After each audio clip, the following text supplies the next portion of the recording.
If I remember it correctly, it was around 1997 or 1998 when Kia first released the Carnival under the name of Sedona or Sedonia. And then about a couple of years later, they released a facelifted version, and that's when they started calling it as the Carnival. And they kept the name since then. So, ladies and gentlemen, this is the 2025 Kia Carnival SX Diesel. The Carnival has evolved so much from 1997, from the very first model up to now. It has really grown in terms of design, literally grown in length and in width. Tara, pag-usapan natin ang details.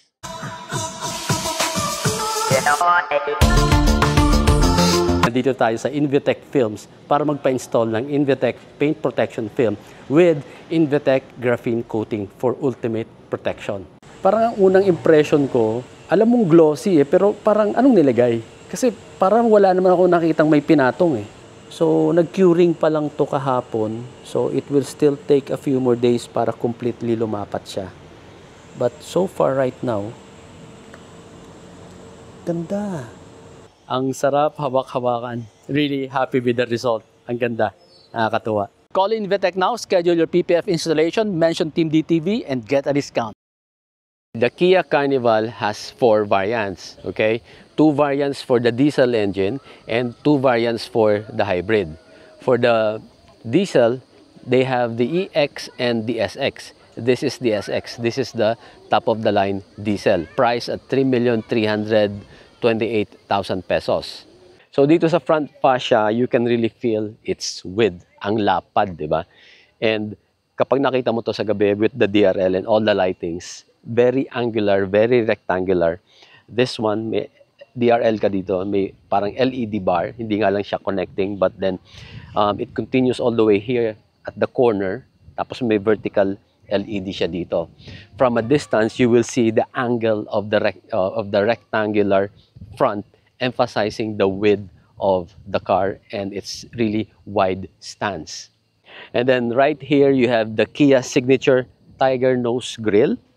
And then, let's inspect the headlights. So, yung dalawa mo dito sa taas, these are the low beams. These are your low beams, and this is your high beam turn signal. And then down here, meron kang fog lamps. Dalawang LED on each side. And then you have a front camera here as part of the 360 camera. Then you have a folding side mirror with repeaters and the 360 camera. And then here at the rear, the same rectangular design emphasizing its wide stance.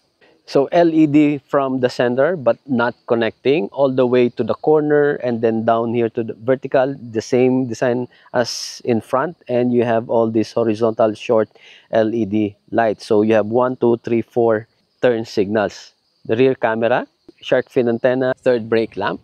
This is actually a fog lamp. The reverse lights are here, left and right. And this one seems to be just a reflector. And the wheel size is 235/55/19. Two-tone mag wheels. Disc brakes, all 4 wheels. And then, I like the design of the mag wheels. Mukha na siyang EV, tingnan. Very futuristic. Overall, I like the side profile. Hindi siya yung boring na minivan. Yung proportions niya really adds to the driving feel that I have been describing the past few days. It looks like a crossover, di ba? Under the hood is a 2.2 CRDI turbo diesel engine that can produce a maximum of 202 PS and 440 Newton meters of torque, mated with an 8-speed automatic transmission. And this is the key fob. It's flat and slim. The buttons are on the sides. Ayan, ayan. Ayan. Now, if you press any of the buttons, you'll see the Kia logo here will light up. Let's start with the unlock button. Ayun. Nag-flash yung turn signals. Ayun. So, the car is now unlocked. Let's lock it. No. Let's try first the trunk, the tailgate. Press and hold. There you go. And then let's try the lock button. Okay, pay attention to the front window. I purposely left that open. So if I press lock, ayun, nag-lock siya. Now the car is locked. I'm going to press and hold the lock button. Pay attention to the front window. Ayun, nag-close siya. If I stop pressing, it will stop.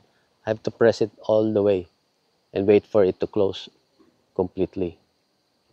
There you go. And on the other side of the key fob, you have three buttons here. This one is to remotely start the engine. So to use that, press the lock first, and then press and hold. There you go. Can you hear the engine? Ayan, it's running. Now, if I want to turn it off, I can just press it again. See? Patay na yung engine. The two other buttons are for the sliding doors, left and right. Let's start with the one on the right first. Press and hold. Ayun, mag-open na siya. And then, for the left side, press and hold. Ayun, nag-open na siya. And you can actually interrupt it. Press it and it will reopen midway. Diba? Ang galing. So kung may maiipit, pwede mong habulin. Alright? So the key fob is actually a smart key fob. You can just keep it to yourself inside your pocket, and then when you approach the car, you can just press the button here and open the door. For the sliding door, you can just press this and it will automatically slide open. Alright? When your passenger is already inside, you can just press this and it will close. Or you can also use this button. You have another button here. Ayan, na-interrupt ko siya. If I want to close it, just press and hold. Inside the Kia Carnival SX is a combination of black and light brown interior. Okay, let's start with the driver's side door panel. So this is soft material right here, and then you have aluminum accent. This is fabric. This is plastic. This is leather. And you have all your controls here for the window and the door locks and the side mirror. And this is plastic that houses the speaker, and you have some storage here. The driver's seat upholstery is leather. I like the quality of the leather. And then here in the middle, it's perforated, also perforated. It has to be because this is heated and ventilated. All right. And then it's fully automatic with lumbar support. That's one thing that I like when I was driving this for the past 4 days. Maganda yung lumbar support niya. Pagdating nga lang sa steering wheel, medyo contrary to what I've been saying that it looks and feels like a crossover. The steering wheel though makes you feel that it's a van, but it's okay. And then up here sa taas ng dashboard, it looks nice, it looks premium, and of course you have this integrated instrument cluster and infotainment, parang one big full screen. Here on the left side, you have this slim aircon vent and your controls here for the sliding doors. Ayan, yung kanina pinakita ko sa inyo. And then for the tailgate and power door off. So may ganyan pa pala siya. And then meron kang switch to turn off the stability control. And then here, your engine start-stop button. Let's turn it on. Ayan. While that is booting up, you have your two aircon vents here in the center and also another one there. I like the flow, yung horizontal slim line all the way to the left. Malinis, I like it. Okay, the instrument cluster is now up and running. As you can see, ayan, ang ganda ng design. It looks clean. They're sharp, the fonts are sharp, and minimalist yung design. I like it. Nandito yung trip meter natin that we've been using. So far we have driven 159.9 kilometers, total of 10 hours, and our average consumption is 9 kilometers per liter. So again, yung 9 kilometers per liter na yan, combination yan ng heavy traffic for the first 3 days, and then yesterday lang tayo nakapag-highway, kaya umakyat yan. Actually, umakyat yan ng 10. When we drove up here, kasi mataas tong campsite na pinuntahan natin, bumaba siya sa 9. Kasi obviously, uphill. So, more effort, more fuel, right? So, there's your RPM. And again, I'm just gonna show you yung camera dito. Pag naka left turn signal, and then right, so makikita mo, that is really very very helpful kasi ang haba talaga ng Kia Carnival. And then on the other side, dito naman for the instrument cluster, ayan, it has wireless Android Auto and wireless Apple CarPlay, which is very nice. Nung on our way here, it's very clear. I like it. Ayan. Let me just show you the camera kapag naka-reverse. Ayan. 'Di ba? Maganda rin, very clear. There's active guideline. Ayan, it's moving. Let me just show you the 360 camera. So, meron tayong button dito. Ayan. Maganda rin naman, malinaw. Ayan. You have different views. Ayan. Alright. Dito naman, ito yung medyo unique sa kanya, no? Kasi para kang merong secondary partial screen. Multi-purpose yung itong screen niya. I call that screen kasi nag-change yan. So right now, it's on navigation mode, which is andyan ngayon sa screen mo, right? So press home, ayan. Map for the music, close muna natin to. Ayan. So para kang may secondary control dito sa home screen, right? Now, the second option is for the AC. If you press that, ayan, biglang AC controls mo na, right? So there's your temperature, the blower level, 1, 2, 3, 4, and then the wind direction. And eto ka pa, eto, another screen to control your AC sa likod, sa rear. Nice. So, ayan yung blower control for the rear, etc. And I like that there are two separate controls for the temperature for the driver and the passenger. And then here in the middle, you have USB ports for charging. And I think one of them is for data. I'm not sure. And then here you have a 12-volt power socket with a maximum of 180 watts. Ayan, nakatago siya. Here's your shift lever for your 8-speed automatic transmission with lock button here. Alright, so meron pala siyang Tiptronic.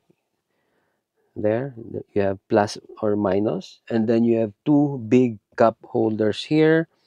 Here is your button to change your drive mode, Eco, Normal, Sport, and the other one is Smart. Right? Electronic parking brake and auto hold. And then here again is my favorite, direct physical control for the ventilated seat. Okay, syempre bira naman natin gamitin yung heat, but it's just nice to have. But yeah, very convenient. Kapag si Madam Pea lamigin, ayaw niya na malamig, it's okay, di ba? I can just turn on mine here. Alright, and then this is for your 360 camera, and this is to turn off the sonar warning alarm sa likod when you are parking if you think that it's annoying. And then dito, meron ka pang maliit na storage. For us, ginamit namin lalagyan ng mga coins, pambayad sa mga parking, right? Because you have a big car, you have a big center console box. But before we open that, pakita ko sa inyo that you have two extra cup holders here. Tapos meron pang cellphone storage dito. Ayan, nagkasya yung S24 Ultra ko. And tada! There you go. Ang laki, ang lalim. Lahat ng camera gears ko nandyan, nagkasya. Even my, yung bag na nilalagyan ko ng mga iba ko pang paraphernalia, nagkasya dyan, is really huge. And then up here, we have a white headliner, sun visor with vanity mirror and LED light. And then our sunroof controls, ayan. There you go. We have two sunroofs, one in front and one in the middle. Ayan. Yun nga lang, the sunshades, they don't close automatically. Ayan. You have to close it manually. Same with the one at the back. LED headlamp here. Ayan. Dalawa. And then sun visor for the passenger with vanity mirror and LED. Alright. And soft open glove compartment. And further down here, you have a huge storage and a wireless charging pad. Okay, the second row is where the boss sits. 'Di ba? Let's close this first. So, 'di ba, pinakita ko na sa inyo, using the key fob, you can close and open the sliding door, and meron ding controls doon sa driver side, and dito rin sa loob. You just pull it like that, and it will automatically close. So, you just press this, press and hold, and it will automatically recline and put you in a very relaxing position like that. Sarap. Pero, meron siyang footrest. So, how do we move that? Ayun, there's another button here. Ayan, nakataas. Nice. But, parang kulang yung legroom ko, right? And it looks like I still have some space here. So, there's a manual lever here. Pull lang. And then, I can push myself backward. Ayun. So, that's the entire length. In this position, you are practically occupying the second and third row space. Now, if you want to go back to the original sitting position, you just press the other button here, and ayan, babalik ka na. This time, kasama yung footrest. Now, you might be wondering, parang ang sikip dito, no? And ang luwag dito. Yes, na-adjust pa to sideways. Alright, so there's a second manual lever here. I'm just gonna show you na lang dito sa kabilang side. Ito. Yan. If you pull that, which I will do here on my side, pull it, and mamumove ko siya sideways. Ayan. Nagagalaw. So, what you can do is move this forward first. Ganyan. And then, move it sideways. Yun. So that the third row passengers can use this space to go to the third row seat. Kaya lang, ang disadvantage naman kapag nasa ganitong position ka, you cannot fully recline like what we did kanina. Ayan. It won't even budge. Nade-detect niya, nasa-sense niya. No? So, pwede ka lang mag-recline. Even yung recline mo is limited. Hanggang dyan na lang. Ayan, no? It won't move anymore. You really have to move this to the center to get that full extension. So anyway, again, there's another button here. Aside from itong door handle dito that will automatically open the sliding door, there's another button here to open the sliding door. Ayan, no? Look. Ang daming buttons to open the sliding doors. Palibasa, ito siguro itong pinaka-heavy traffic, yung sliding door. Kasi gagamitin lagi for the second row and the third row passengers, right? So anyway, in terms of elbow room, headroom, it's okay. Very comfortable. Malayo sa akin. I can really move freely. It's very comfortable. And if I want some privacy, meron tayong sunshade dito, like that. And then up here, you have two LED lamps, one for your companion and one for you. And then you have a button here to open and close the sunroof. You have your own AC vent here, your grab handle, tapos meron kang hook for your clothing, whatever, your jacket or whatever that you need to bring along with you para maihang mo dito. And you have a grab handle to enter the second row seat. All right? And then here in the middle, again, you have your two cup holders here, and meron kang power supply, 12-volt socket, and it says 180 watts. Okay? And you have some storage here. Guys, look, dito sa upper right, you have your own control for the AC dito sa second row and the third row. Ayan, for the blower, temperature, and the airflow. Okay, accessing the third row seat, we have to use this manual lever here, move it forward, and this one, move it inward para makapasok. Pero hindi, masikip pa rin no? So, you really have to move this like that. Gagamitin mo yung electronic control niya doon. Okay? If you want to access here. Pero, I think it's a little bit cumbersome doing this. I would suggest, since the boss naman would always want to have space, so this will probably be your default setting. So it's probably easier to just pass through here. Ayan. Mas madali. Here in the third row seat is a different story. This is not like a PPV or a small crossover na pinilit gawan ng third row seat. This is really a proper third row seat. Very comfortable. Alright? So medyo upright pa nga to eh. So merong strap dito that you can pull and recline, adjust this. This is comfortable. I can sit here all the way to Bicol. Honestly, maganda, maluwag. So, how many passengers can fit here? Well, there are 3 headrests. Then it suggests that 3 people should be able to fit here. Depende sa size, of course. Medyo alanganin for 3 of me. Parang alanganin, 2.5 of me. So, 2 of me and probably a smaller child here, a toddler or, yeah, about mga 9, 8 years old. Pero, I like the cushion, I like the foam, I like the leather. It's comfortable, right? And then, meron din kaming individual seat belts, even for the middle passenger. Okay? And we have our own AC vents. We also have our own LED lamp. And we also have our sunshade. Nice. And we also have our cup holders here and some storage. May charging port ba? Yes, we also have our own USB charging port. Hindi kami pinabayaan dito sa likod, di ba? Very comfortable. I can already imagine Achi and Dichi with all this big smile seated comfortably here kasi nandito yung mga gadgets nila, makapag-charge sila. And they won't be bothered much by people going in and out of the car. They can just sit comfortably here, and in the middle is Lucas Pogi, also with his own gadget.